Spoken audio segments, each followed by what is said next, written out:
नमस्कार साथियों, मैं Rajiv Kumar Rao, retired deputy commandant CRPF और आप देख रहे हैं अपना चैनल सरकारी सेवा न्यूज। साथियों, आज का वीडियो केवल सामान्य जानकारी नहीं है। आज का वीडियो उन लाखों सेंट्रल गवर्नमेंट एम्प्लॉइज के लिए जिन्होंने कभी न कभी यह महसूस किया है कि मेरी रिप्रेजेंटेशन सुनी नहीं गई। मेरी salary, allowance, MSCP, promotion, seniority, transfer, leave या पेंशन मैटर में न्याय नहीं मिला और अब समझ में नहीं आ रहा है कि आखिर सही रास्ता क्या है। यही वह स्टेज होती है जहां बहुत से कर्मचारी फ्रस्ट्रेशन में एक बड़ी गलती कर बैठते हैं। चलिए सीधे सीपी ग्राम पे कंप्लेंट डाल देते हैं। लेकिन साथियों, यहीं से मामला उलझ भी सकता है, क्योंकि हर सर्विस मैटर सीपी ग्राम पे नहीं डाला जा सकता।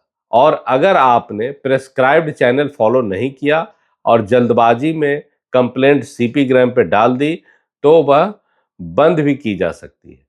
डीओपीटी के 23 सितंबर 2022 के इंस्ट्रक्शंस में साफ लिखा है कि सर्विस मैटर में ऑफिशियल चैनल फॉलो करना बेहद जरूरी है और प्रेस्क्राइब्ड चैनल को बाईपास करके हायर अथॉरिटी को सीधा लिखना यह गंभीरता से देखा जा सकता है। डीओपीटी के 23/9/2022 के इंस्ट्रक्शन साफ बताते हैं कि सर्विस मैटर में ऑफिशियल चैनल फॉलो करना बेहद जरूरी है और इस प्रेस्क्राइब्ड चैनल को बाईपास करके सीधे हायर अथॉरिटी या पब्लिक ग्रीवांस पोर्टल तक जाना गंभीरता से देखा जाता है। इसलिए आज के इस वीडियो में मैं बहुत सरल, स्पष्ट और प्रैक्टिकल तरीके से 4 बातें समझाऊंगा। रिप्रेजेंटेशन कैसे दें, सीपी ग्राम का यूज कब करें और कब नहीं करें, किन मामलों में सीपी ग्राम कंप्लेंट मेंटेनेबल नहीं मानी जाती और ऐसा क्या लिखें कि आपकी ग्रीवांस टेक्निकली भी मजबूत हो और प्रोसीजरली भी सही रहे। तो इस वीडियो को अंत तक जरूर देखिए, क्योंकि यह जानकारी आपकी पूरी सर्विस लाइफ में कभी भी काम आ सकती है। सबसे पहले मूल नियम समझिए। अगर कोई गवर्नमेंट सर्वेंट अपनी सर्विस कंडीशन, सर्विस राइट या किसी सर्विस रिलेटेड ग्रीवांस पर रिड्रेस चाहता है तो उसका प्रॉपर कोर्स क्या है। डीओपीटी के 23 सितंबर 2022 के ओएम के अनुसार उसे सबसे पहले अपनी बात अपने हेड ऑफ ऑफिस या उस कॉम्पिटेंट अथॉरिटी के समक्ष रखनी चाहिए जो उसे डील करने के लिए सक्षम हो। यानी सिस्टम का सीधा सा मैसेज है, सीधे ऊपर मत भागिए, पहले विभाग के अंदर उपलब्ध रिमेडी का यूज कीजिए। यही वह बेसिक रूल है जिसे बहुत सारे कर्मचारी या तो जानते नहीं या फ्रस्ट्रेशन में इग्नोर कर देते हैं। रिप्रेजेंटेशन देने का सही प्रैक्टिकल तरीका क्या होना चाहिए? तो मेरी स्पष्ट सलाह है, रिप्रेजेंटेशन भावनाओं से नहीं, तथ्यों में लिखिए।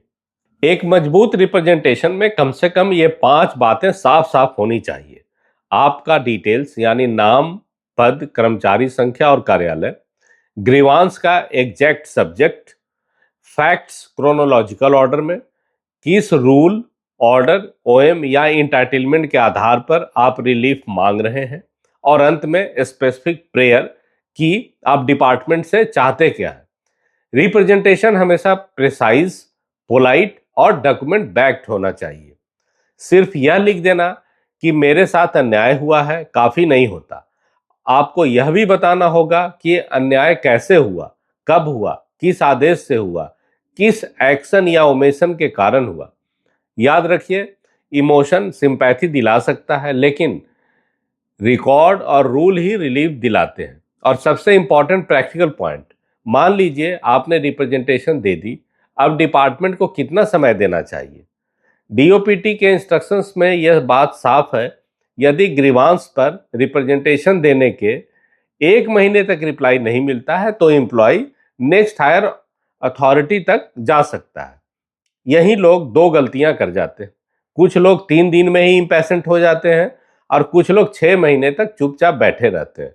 दोनों कंडीशंस एक्सट्रीम्स में आते हैं। सही तरीका यह है, रिप्रेजेंटेशन देने के बाद रीजनेबल टाइम दीजिए, फिर जरूरत हो तो अगले स्तर पर जाइए।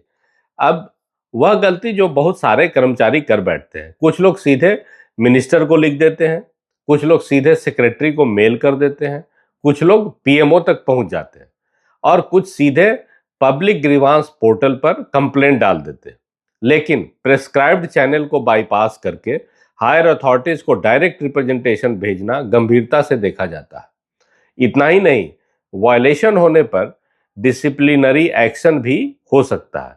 यानी अगर आपने डिपार्टमेंटल रूट प्रॉपरली एग्जॉस्ट नहीं किया और सीधे ऊपर पहुंच गए तो आपका मामला शुरू से ही टेक्निकली कमजोर हो जाता है। अब सवाल, सीपी ग्राम आखिर है क्या? सीपी ग्राम यानी centralised public grievance redressal and monitoring system. यह एक ऐसा ग्रीवांस प्लेटफॉर्म है जहां कंप्लेंट रजिस्टर होती है, कंसर्न अथॉरिटीज को फॉरवर्ड की जाती है और इसका स्टेटस आप अपने मोबाइल या इंटरनेट पे लॉगिन करके ट्रैक कर सकते हैं। और डिस्पोजल के बाद डिसैटिस्फाइड पर्सन फीडबैक और अपील भी कर सकता है। सामान्य ग्रीवांस के रिड्रेसल के लिए मैक्सिमम टाइमलाइन 21 दिन रखी गई है और अपील डिस्पोजल के लिए भी 30 दिन का फ्रेमवर्क दिया गया है। अब यह सुनकर बहुत से लोगों को लगता है कि अरे पोर्टल भी है, टाइमलाइन भी है, फिर सर्विस मैटर भी यहीं डाल देते हैं। लेकिन रुकिए, यही सबसे बड़ा प्रोसीजरल ट्रैप है।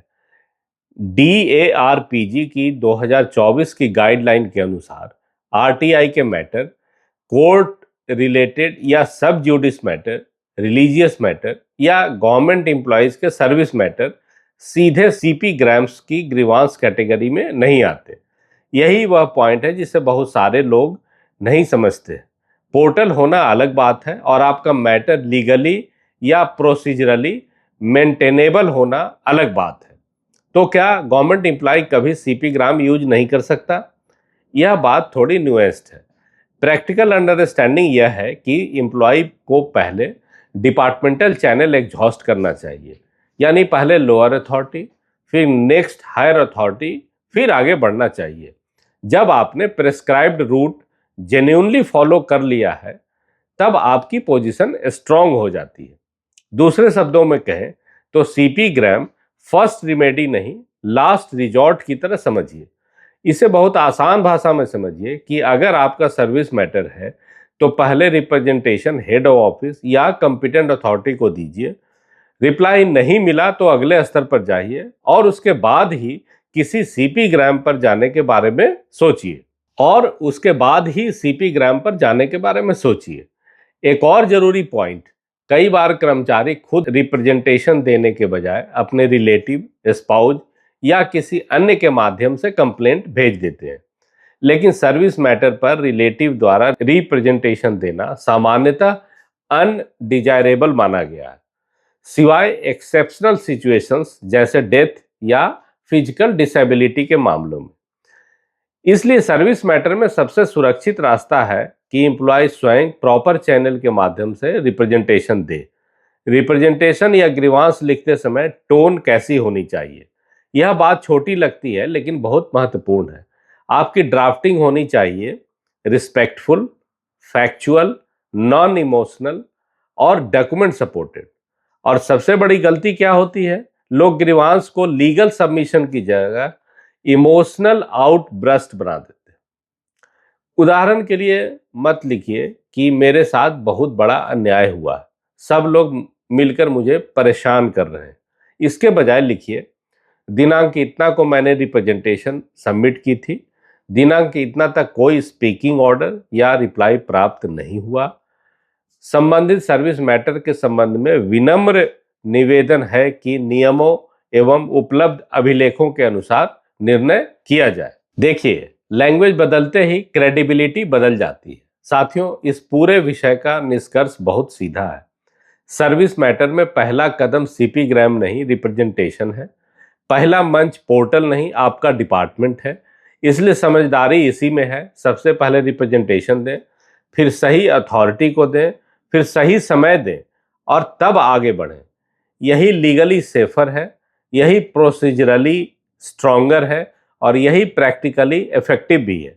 अगर आपको यह वीडियो उपयोगी लगे तो इसे जरूर शेयर कीजिए उन सेंट्रल गवर्नमेंट एम्प्लॉयज के साथ जो सर्विस मैटर में परेशान है लेकिन सही प्रक्रिया नहीं जानते, और कमेंट में अपने विचार जरूर साझा करें। आप अपना, अपने परिवार, अपने दोस्तों का खूब ख्याल रखें, स्वस्थ रहें, सुरक्षित रहें। जय हिंद, जय भारत।